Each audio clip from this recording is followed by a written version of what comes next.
Welcome to the Great Detectives of Old Time Radio. From Boise, Idaho, this is your host, Adam Graham. If you have a comment, email it to me, box13@greatdetectives.net. Follow us on Twitter at Radio Detectives and become one of our friends on Facebook, facebook.com/Radio Detectives. Well, before we do get started, I did want to encourage you as you make your travel plans, remember JohnnyDollarAir.com. JohnnyDollarAir.com is a Priceline affiliate, so you can name your own price on hotels, rental cars, airline tickets, or even more, or choose from great published fares. Plus, part of your purchase price goes to support the Great Detectives of Old Time Radio at no additional cost to you. So remember, check out JohnnyDollarAir.com first. All right, well, now it's time for today's episode of yours truly, Johnny Dollar. The original air date, April the 6th of 1958. And the title is The Eastern-Western Matter. From Hollywood, it's time now for Johnny Dollar. Earl Foreman, Johnny, down in Sarasota. Don't tell me, Earl. Huh? The Florida weather's finally behaving itself. The water in the Gulf is warmed up, so I'll grab my fishing clothes, tackle box, couple of rods and reels. Maybe you better grab your Levi's, boots and saddle, and a couple of six guns instead. Huh? What is this, a Western? It may be an Eastern Western before we're through. Listen, Florida is the leading cattle state here in the Deep South. I had heard something to that effect. Okay. The freezing weather a short while back hit some of the ranchers pretty hard. To say nothing of the tourist trade. Right. Ordinarily, the year-round pasturage makes it unnecessary to lay up a lot of hay and feed for the winter. That figures. But this year, thanks to the freeze, the cattle were so weakened by malnutrition and then sloshing around in soggy pasture land that, well, at least a couple of 100,000 of them have died. Well, what's your problem, Earl? Outside of the high cost of steak. A rancher's just hit me with a big fat claim. Oh, how much? $78,750. Says that he lost his entire herd.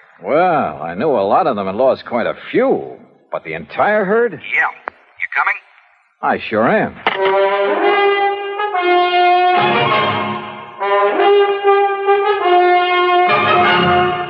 Bob Bailey in the exciting adventures of the man with the action-packed expense account. America's fabulous freelance insurance investigator. Yours truly, Johnny Dollar.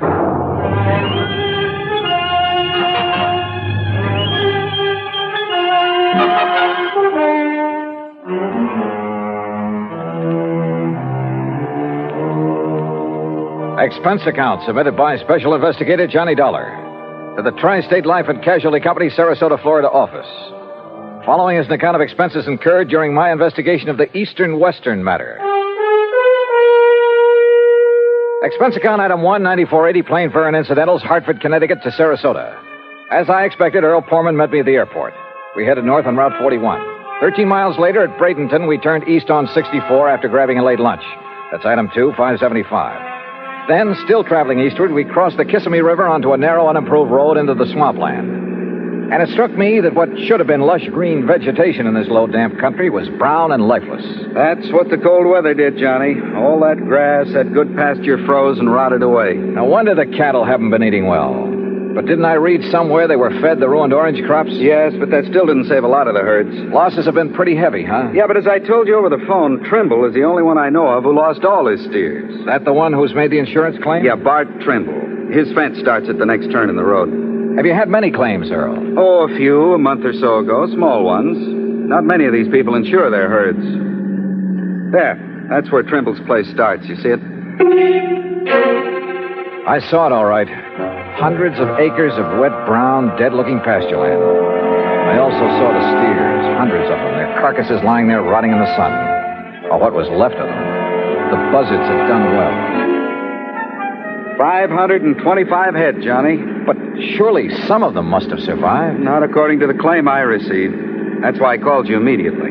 Earl, you said the other claims were filed a month or so ago. I hoped you'd catch that. Why did Trimble wait so long? That's another reason I called you. Yeah, I see what you mean. Here's his gate. Let's see what he has to say. The Trimble place was unexpectedly new and tidy looking. The main house was a concrete block affair, all white with a slab roof. Behind it was a barn and a corral. The stack of bale hay was obviously for the horses and hardly big enough to feed a herd of steers. A few chickens pecked around here and there. Coming. The woman who opened the door was about 40, tall and nice-looking, well made up, almost out of place on a cattle ranch. Yes? Oh, Mr. Foreman, how are you? And her voice was soft, gentle, pleasant. How do, Mrs. Trimble? It's nice to see you, Mr. Foreman. Won't you come in? I hear you say Foreman, Betty? Yes, Bart, and he has a friend with him. Well, I won't kid you, Mr. Foreman. I'm glad to see you. Howdy. I hope you brought me a nice big insurance check. This is Johnny Dollar, Mr. and Mrs. Trimble. He's with our company. Well, how do you do, Mr. Dollar? Won't you please come in? Thank you. Dollar. I think I've heard of you. Oh? Sit down, won't you? Supper will be ready in a little while, and of course you're going to stay, aren't you? Johnny Dollar. Well, now, that depends. Now, of course you'll stay. I really should get back to Sarasota tonight. My wife... Yeah, wait a minute. Now I know. You're the insurance investigator. That's right. And what's he doing here, Foreman? What's there to investigate? Are you maybe trying to say I killed off the herd myself to collect the insurance money? I said nothing of the sort. Then what's to investigate? I told you. I don't like this, and I'm telling you right to your face. Now, Bart, you shouldn't talk like that. Well, it's the truth. Just what do you think you're going to do around here, Dollar? Bart, please. Well, that depends, Mr. Trimble. Does he have to say it's okay, Pullman, before you can pay my claim? Yes, he does. Well, believe me, if I'd known this was the kind of outfit I was dealing with, paying premiums to... Okay. All right, poke around as much as you want. Stay around as long as you like. We'll bed you down. We'll feed you. We'll show you what kind of people we are. Just don't get in my way. I've got a lot of work to do. And don't tell me I'm a crook. Now, let's be reasonable about this. Me? I'm being reasonable. You're the one that... what do you want, Shorty? Well, you told me to tell you, boss. Tell me what?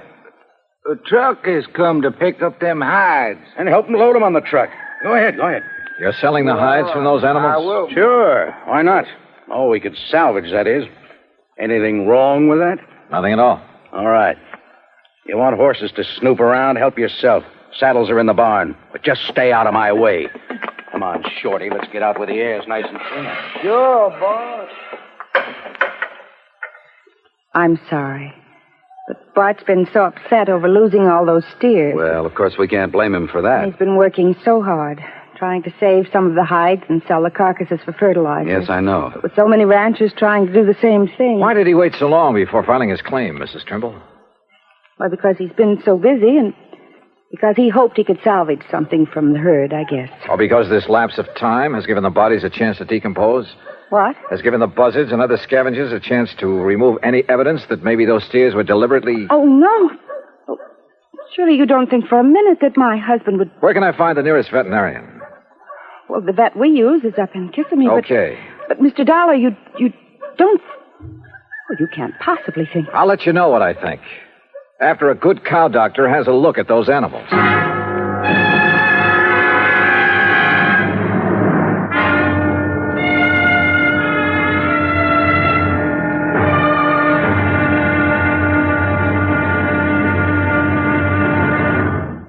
Act two of yours truly, Johnny Dollar, in a moment.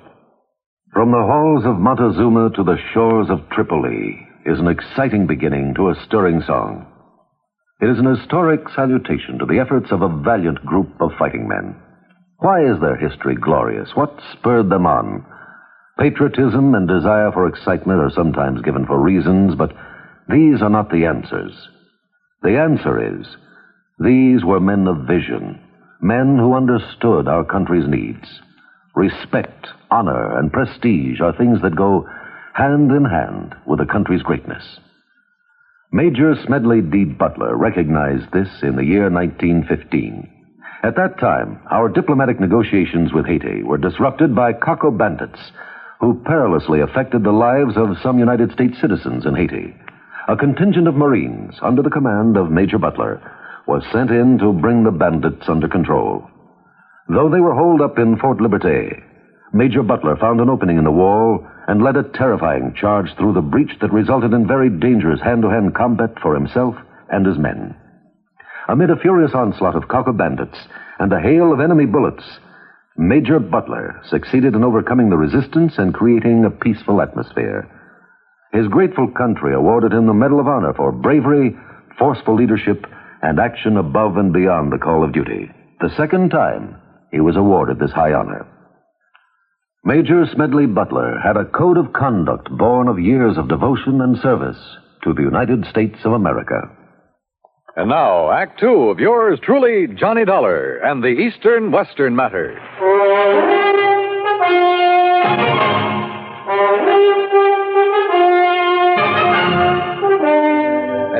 that night, Bert Trimble had changed his tune, was very apologetic. Almost too much so. And too nice. I didn't mean it, Mr. Dollar, what I said before. At least, not the way I said it. But this whole thing has hit me pretty hard. Losing over 500 steers and a handful of calves. I told you, Bart, when they all went so quickly that night, you should have been suspicious. What night, Mrs. Trimble? Well, it was the last big freeze. Yes. I got back here late. I'd been up to Lake Wales trying to beg some feed. No luck. Then it blew up cold. By the time I got back here, got the hands rounded up. How many, Mr. Trimble? Well, there were 5 of us, including Shorty Skinner. I've seen that Shorty somewhere before. Oh? Anyhow, when we got to them, the cattle were all bunched up at the north fence. We thought we'd drive the strong ones back here, where they'd have some shelter. We could give them the hay we keep for the horses. But they wouldn't move. Most of them couldn't move. And it was dark, and the freezing wind was cutting across the swamp. So all we could do was come back here and pray. Next morning, they were dead. All of them. I've put everything I had into this ranch. Every penny I saved from my factory work up north, Betty's money from nursing, even cashed in my own life insurance policy. And now they're gone. So if I got a little nasty, well, I guess a man can take only so much. It's been awfully hard for Bart these past 3 years. And then just when things were going good. Your hands bunk out in that building beside the barn, huh? Only Shorty skinned out all the steers we could. The other boys left. I still owe Shorty some wages. I'm going to ask a pretty blunt question, and I want an honest answer. Huh? Had you ever thought of giving up, going somewhere else? Sure, lots of times. For Betty's sake, too. Even thought of going out to California. I see. She has relatives out there, all doing fine. They've kept after us to go out there and crop farm with them. Maybe I should have. But we stayed, didn't we, dear? Yes, I wouldn't give up. Even Betty reconciled herself to sticking it out. If only we'd known that this was going to happen. Yeah.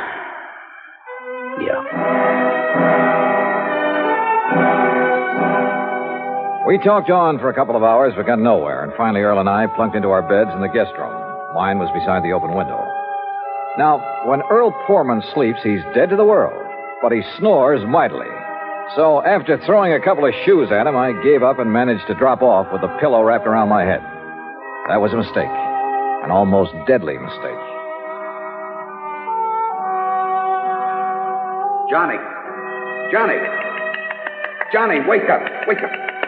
Johnny, you hear me? Johnny! What? Wake up! Oh, my head. Stand up. I'll help you. Breathe deeply. Can't you smell it? What are you talking? Deep breath. Come on. What are the... It's chloroform. Yeah, on your pillow. Holy hell. I threw it out the window, your pillow. It was saturated with chloroform. Give me a hand, Earl. I'm dizzy. Oh. Somebody came in that window. The pillow was over your head. You see him? No, but Johnny... Oh, let me sit down again. Yeah. Here, by the window. Now breathe deeply. Oh, yeah. I rolled out of bed in my sleep, that narrow bed, or I'd never have wakened. I heard the door slam, then I smelled it. But who? Johnny, I knew I'd seen that Shorty Skinner somewhere. Yeah? It was on a road gang over near Sarasota, a prison gang. You sure? I was driving my brand new cat. As I passed him and the rest of that glowering bunch, he let fly with a handful of mud. Now, if you ask me, he's the one who came in here and tried to chloroform. But why? That's what I'm going to find out right now. No, wait. I'll be feeling okay in a minute. Let me handle it.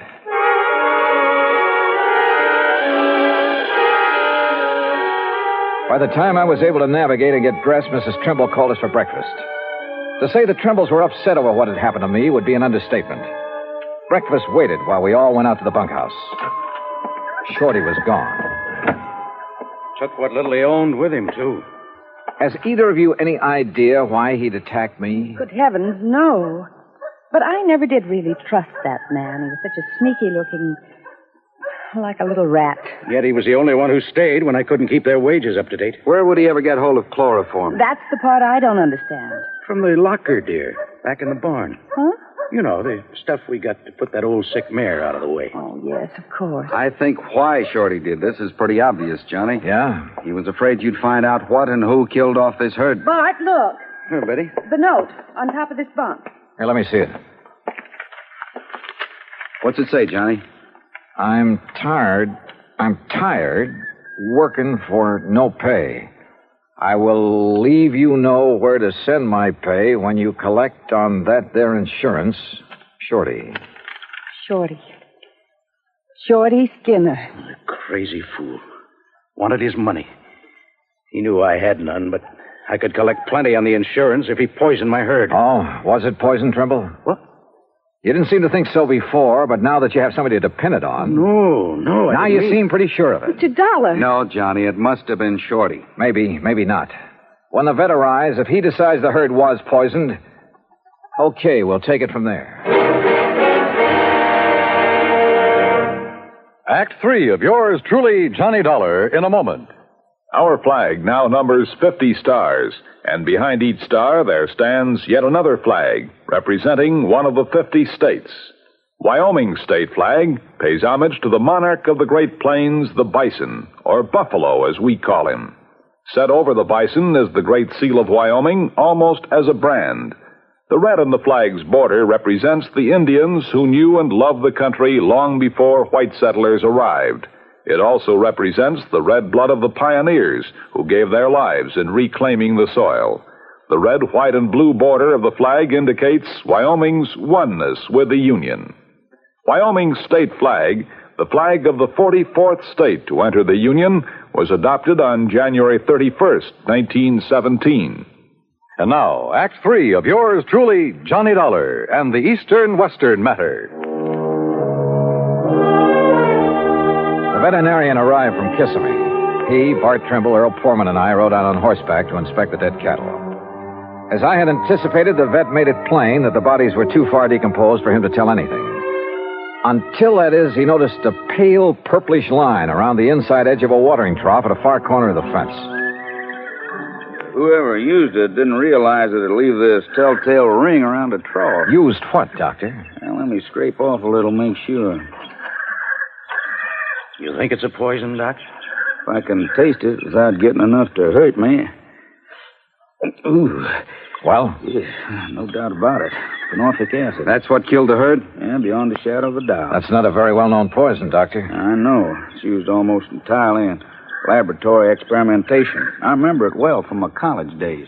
But out here? Who did this to me? Who did it? You don't know? Shorty. Who else? Mr. Dollar. Look, I'm going back to the ranch house to a telephone. I'll see you when you get back there. I called the state police to get out on all points on Shorty Skinner. Then I started on the police in the neighboring towns. The second call to headquarters at Lake Wales got me unexpected results. Sure, we got him right here in the clink, sir. Oh? What are you holding him on? Just vagrancy, no visible means of support. Found him sleeping on a bench in the park about 9:30 last night, so we hauled him in, let him put his X on a police blotter. His what? His X, you know. I certainly do. Thanks very much. The others hadn't got back from the pasture yet. Mrs. Trimble was in the kitchen making lunch.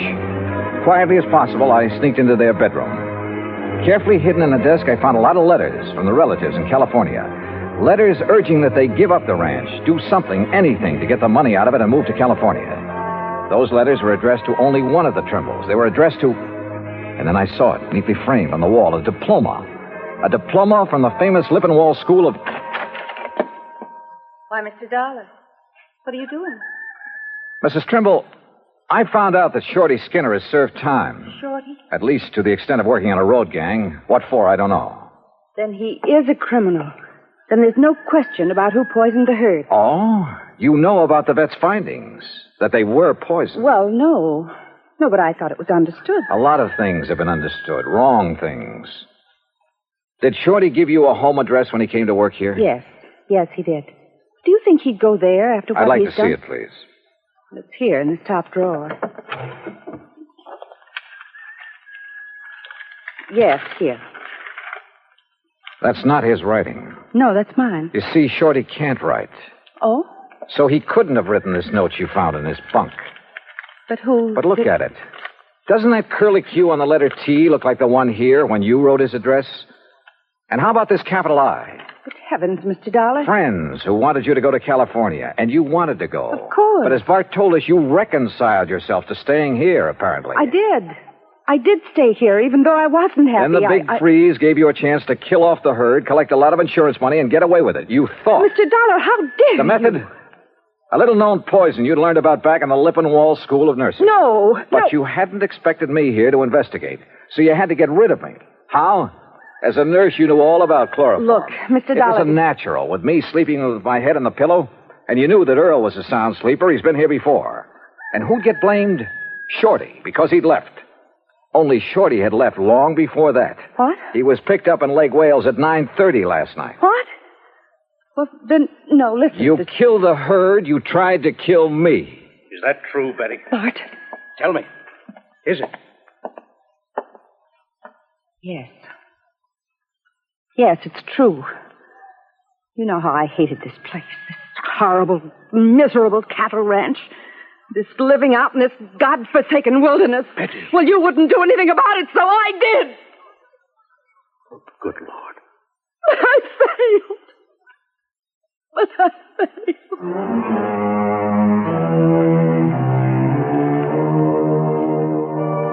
Item 3, $50 to a lawyer at the county seat who took my deposition. It'll be used in the trial of Betty Trimble. As for Bart Trimble, well, I'm sorry for him. Expense account total, including transportation back to Hartford, $207 even. Yours truly, Johnny Dollar.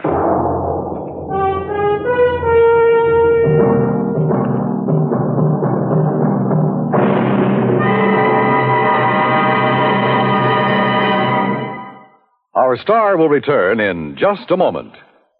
It doesn't take a war to make a hero, nor does it take a situation filled with an onslaught of deadly enemy gunfire, bombs, and mortars.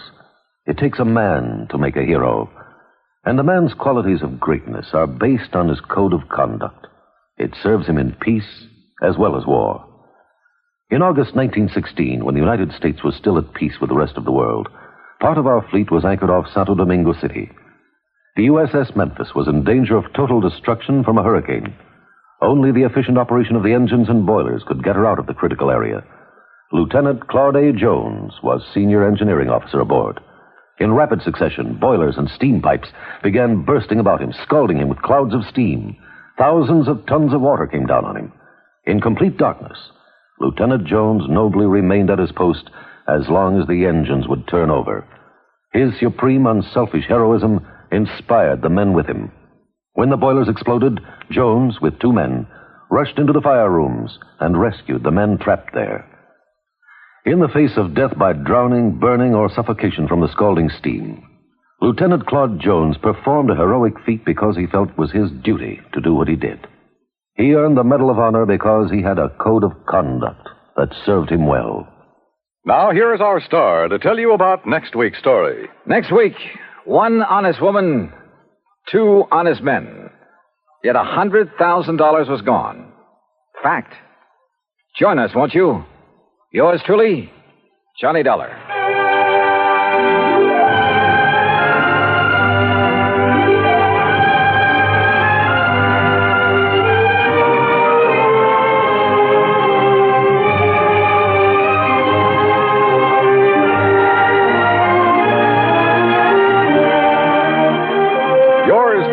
Johnny Dollar, starring Bob Bailey, originates in Hollywood and is produced and directed by Jack Johnstone, who also wrote today's story. Heard in our cast were Virginia Gregg, Vic Perrin, Jack Moyles, Marvin Miller, and Herb Vigran. Be sure to join us next week, same time and station, for another exciting story of yours truly, Johnny Dollar.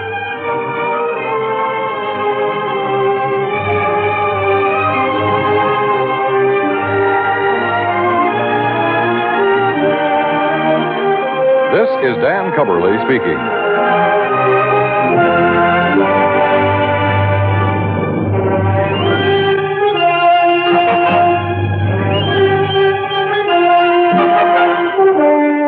This is the United States Armed Forces Radio and Television Service.